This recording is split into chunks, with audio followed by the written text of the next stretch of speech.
the imaginary friend who was never just imagination. Lucas was a 6-year-old boy who lived with his parents in an old house. Ever since he was little, he had an imaginary friend named Daniel. His parents thought this was normal until they began to notice something strange. Every night, Lucas would talk to himself in his room, whispering softly. When his mother asked who he was talking to, he smiled and replied, "Daniel, Mommy." Her blood ran cold. Daniel was the name of her first son, who had died tragically before Lucas was born. But Lucas never knew this. They never saw photos. They never heard stories. After that night, bizarre things began to happen. Toys would move by themselves. Footsteps could be heard in the hallway at dawn.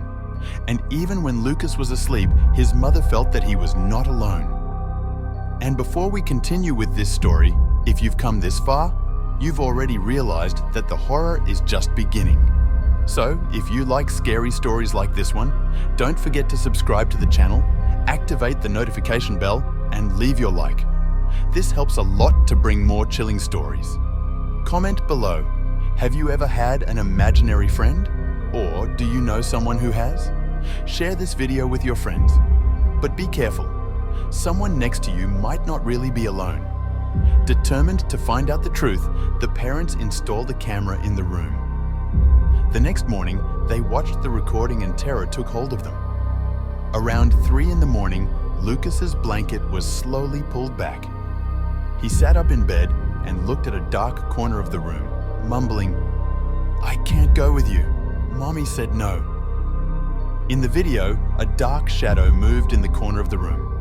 Suddenly, the recording became distorted and stopped. That same morning, the family moved. They never returned to that house, and Daniel was never mentioned again. But sometimes, Lucas would still wake up in the middle of the night, looking at the corner of the room as if someone was there.